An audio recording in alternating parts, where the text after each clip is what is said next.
everybody, I'm Cassie. Welcome to Crime and Cassie and All Things Creepy.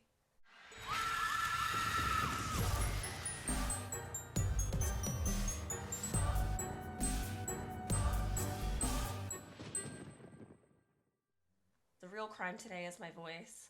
I am sick yet again. I never get sick, and this is my second time being very, very sick in 2 months. So sorry about my voice, guys. Sorry about my puffy face. I'm gonna cry off my makeup because my eyes won't stop watering, but here we go. I gotta get you guys this episode. I've pushed it as long as I could, so let's get to it. If you're watching the YouTube version, obviously there's a change of scenery today. I'm in my living room. I feel like the sound is a little bit better out here. It's not as echoey. Plus, my dogs are more calm if I'm out here. Usually when I'm recording, I have to keep stopping because I can hear their nails hitting the hardwood. So it drives me crazy. So today, I'm sorry if you can hear them. They're both snoring, both of them. It's not as loud as them tapping, and I still feel like the sound quality is going to be a little bit better. So she just made a whole lot of noise. So bear with her. She's 15. If you're new here, then welcome. A couple times a month, I like to talk to you guys about a true crime case that, for whatever reason, I can't get out of my head. And if you are returning, then welcome back. Love ya. Appreciate ya. Spooky episodes are coming. I don't know, sometime after Christmas, maybe like February or so, but they're going to be worth the wait. So bear with me and enjoy the true crime until then. If that sounds like your jam, I highly suggest you like and subscribe wherever you are watching or listening. I'm obviously on YouTube and anywhere you listen to podcasts. Also, like, share, comment.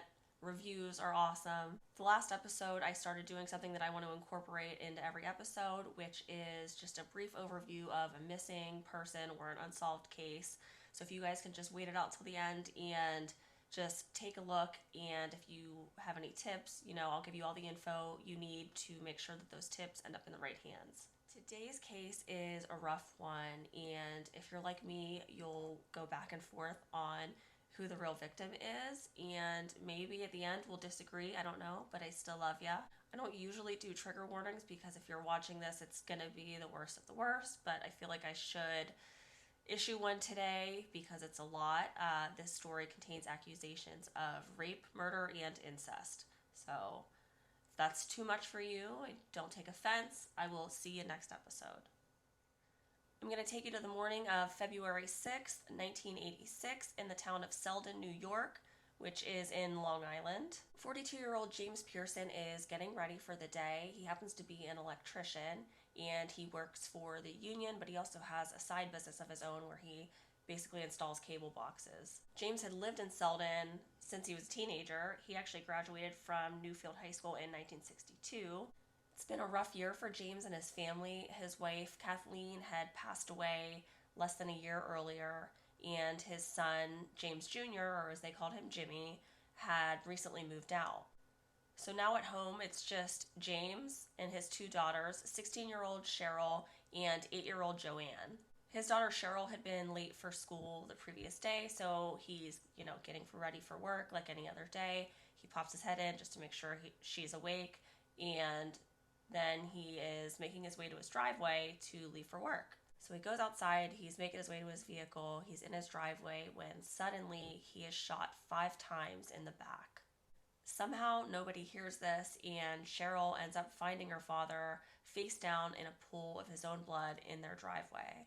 She runs to him and she's screaming, "Daddy, Daddy," but he doesn't wake up, and she's panicking, so she runs to the neighbors. Police are called and they arrive at the scene, and they can see that there's blood everywhere. They can see that James has multiple bullet holes in his jacket, and when one of the officers rolls him over, they notice a bullet wound in his head. They also find small caliber bullet casings scattered everywhere. They're obviously trying life-saving measures, but it's too late. James is dead. Just a decade earlier, James had everything. He was married to his loving and doting wife. He had met her 3 years after he graduated high school, so they had been together a long time. James and Kathleen are raising 2 children, Cheryl and Jimmy, who are about 3 years apart.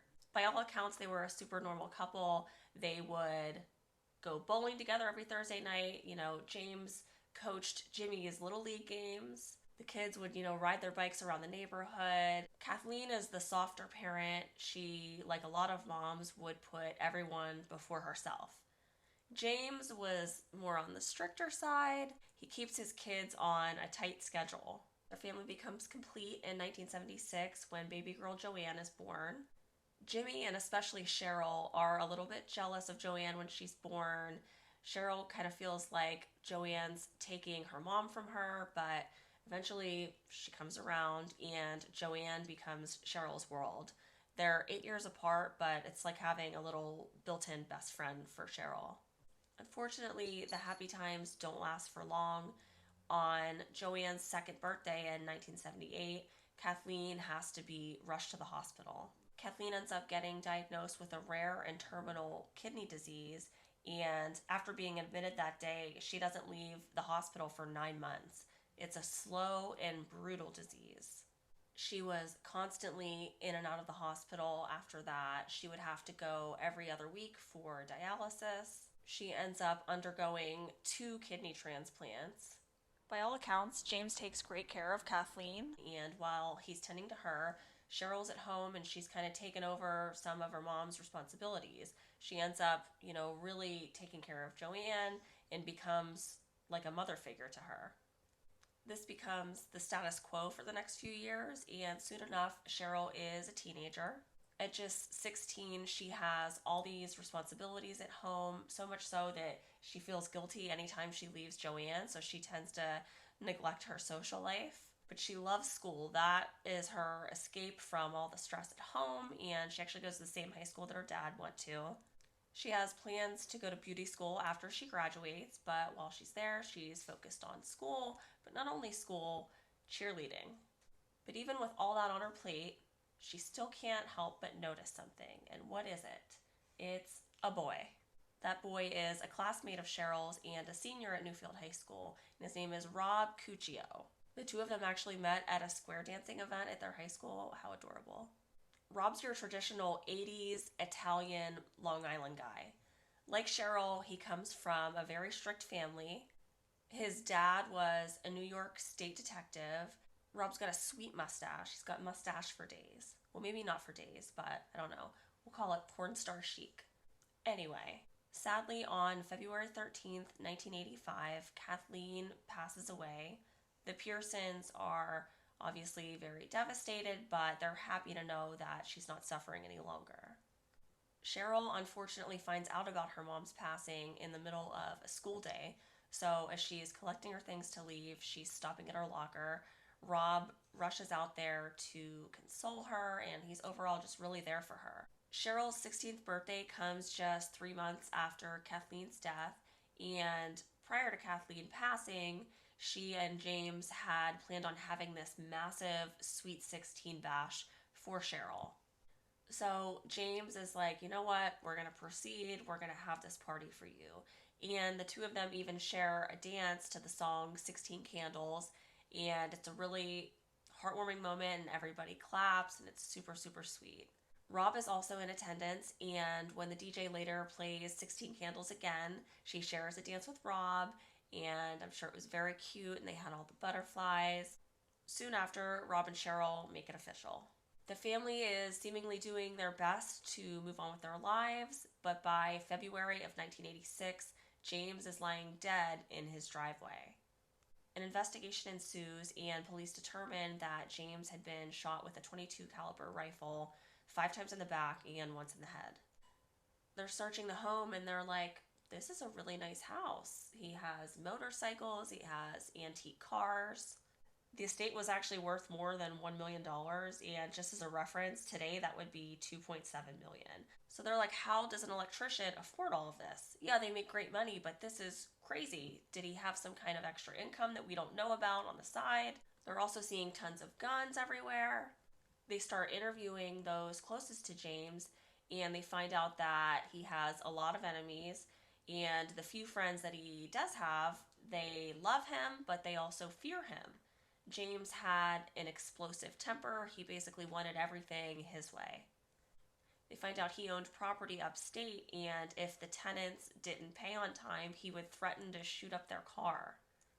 He had a little black book with people's names and dollar amounts next to them. So police are starting to wonder, is he involved in organized crime? Like, what's going on here? They find all these recordings and found out that James would record all of his phone conversations, and they know about his side business, but they're like, okay, what's the side business? How is he earning this massive income? They find out that James would steal electrical materials from his union job and then use them for his side businesses. They take Cheryl and Joann aside separately to interview them, asking them, who do you think would want your father dead? And something weird happens in Cheryl's interview. Cheryl asks the detective, what cologne are you wearing? The detective is like, can we talk about your murdered father? Or Cheryl later claims that when she asked him that, it was because she had bought the same thing for Rob, and it was just an uncomfortable situation, and she meant nothing by it, but who knows. But she tells detectives that she knew that her dad was involved in some sketchy business, but she has no idea who would want him dead. Police are basically left scratching their heads. I mean, this could be anybody. This guy had a lot of enemies. I think this daughter was super weird. But then Rob Cuccio's dad calls and says, you might want to take a look at good old Jimmy, aka James Jr. Jimmy had been cut out of the will and moved out just 1 month earlier after he and his dad had a huge fight. James apparently always criticized Jimmy, and, Jimmy was never good enough. Jimmy denies involvement, and he's like, it's pretty funny that Rob's dad would point the finger at me because I think I know exactly who killed my dad. Rob and my sister Cheryl. Jimmy claims that Rob asked him to find somebody to kill James 2 months prior. Jimmy claims that he didn't take them seriously because James wouldn't let Cheryl go out for New Year's Eve, and he finally relented and was like, okay, you can go out. Jimmy was like, okay, that blew over. He let her go out. I have nothing to worry about. But now James is dead, so that would be an awfully big coincidence. Police then pull Rob over as he's leaving Cheryl's, and they take him back to the station to interview him. They sit Rob down and they tell him, we know you killed James. And he's like, no, I didn't. And they're like, okay, if not you, who? He's like, well, I didn't do it because I paid the guy that did it. Police then take Rob to pick Cheryl up, and Rob walks in with these detectives, and Cheryl is at home with her grandma, which is James's mom, and she sees him, Rob walking in with these detectives, and she's like, what's going on? And he's like, Cheryl, I told them everything. The detectives look at her grandmother and say, your granddaughter is responsible for the murder of your son. Her grandma starts screaming and crying, no, no, no. And at that point, Cheryl is like, oh my gosh, I've been betrayed by Rob. They take Rob and Cheryl back to the police station, and finally Cheryl admits, okay, I asked this kid to kill my father. She said she'd pay him $1,000 to do so, but she has a reason. Cheryl claims she was molested by her father. Cheryl says that she was 12 years old the first time that her dad sexually abused her, and they were on the way to the hospital to visit her mom, Kathleen. She says that soon enough it was happening 2 to 3 times a day, and she does not think that her mom had any idea. She says that she felt dirty and shameful, and that's why she didn't tell anybody, and her dad would say things like, nobody would believe you anyway, and he was giving her all this attention that he never had before. Cheryl claims that her whole life her dad had verbally and physically abused her. James was reportedly so unhappy about Cheryl dating Rob that he would follow them on dates. Rob says that James would act more like a jealous boyfriend than an overprotective dad. One night, Cheryl has Rob over for dinner, and they're having dessert. It's ice cream, and Cheryl serves Rob his ice cream before she serves it to James, and James allegedly slapped her across the face right at dinner, right in front of Rob. When Cheryl and Rob first started dating, she would cringe when Rob would touch her, and eventually Rob's like, I know what's going on here. She initially denies it, but eventually admits it and says, I tried to stop, but he's threatening to hurt my little sister Joann. She ends up reading this article about this woman who had somebody kill her abusive husband, And she's like, there's an idea. The next day, Cheryl's in homeroom and she's telling people about this article that she read. And she's like, who would be crazy enough to kill somebody for money? And a young man by the name of Sean Pica raises his hand and says, I'd do it if the money was right. For the people close to Sean, it's hard to imagine why he would ever say anything like that. He was a pretty normal guy. He was an aspiring Eagle Scout. He had a girlfriend. He came from divorced parents, but I have divorced parents, and I'm not going to be like, if the money were right, yeah. He and Cheryl weren't friends at all. He wasn't friends with Rob. They really didn't know each other other than just being classmates. Nevertheless, 1 week later, Cheryl approaches him to kill her father. Rob doubts that he'll actually do it. He thinks that he was just talking a big game. Sean's kind of wishy-washy with it. Is kind of like, yeah, I'll do it. Nah, I don't know about it. According to some sources, Sean will say that it was when he learned about her being molested that he decided to do it, but let's be real, he just wanted that money. On February 5th, Cheryl is cheerleading at a basketball game, and Sean just jogs past her and says, I'm gonna do it. Cheryl's kind of like, okay, sure you are. But the next morning, Sean takes his rifle, he drives over to the Pearsons, and he shoots James dead in his driveway. A couple days later, it is time to pay the piper. Sean wants his money. Cheryl and Rob are like, okay, well, all we can get together right now is $400. We'll give you the rest when we can. After Cheryl's confession, all three are arrested, and on February 13th, the three of them are in court on arraignment for second-degree murder. Cheryl says, I can prove that I was raped because guess what? I'm pregnant. Cheryl is possibly facing 15 years to life in prison, and the community is divided. Cheryl feels like now everybody knows my dirty little secret. James' family doesn't believe her at all. They, along with the prosecution, think that she killed James for her inheritance. She was getting a lot more now. Remember, Jimmy had just been disinherited the month prior, so she would, along with Joann, would get it all. Cheryl says she had no choice. She wanted to end the abuse that he was doing to her and prevent it from happening to her sister. She says she felt relieved after he was killed. Friends of the Pearsons were suspicious that he had been abusing her sexually, and they thought he was definitely abusing her physically because she was seen with bruises a lot. One of Cheryl's classmates had actually witnessed an incident around Valentine's Day the year prior where Cheryl was getting out of her dad's vehicle and a Valentine's Day card had fallen out of one of her books. And when her dad saw this, he pulled her back into the car and started punching her until she passed out. The classmate ends up going to the school counselor, and when the school counselor pulls Cheryl in to talk to her about it, Cheryl denies it and says, nothing happened. She thought that nobody could help her. So now Cheryl's sitting in jail. She's pregnant. Rob had gotten bailed out immediately. It takes Jimmy about 2 weeks to be able to bail Cheryl out. Sean Pica's family is unable to make bail, and the community is divided over him as well.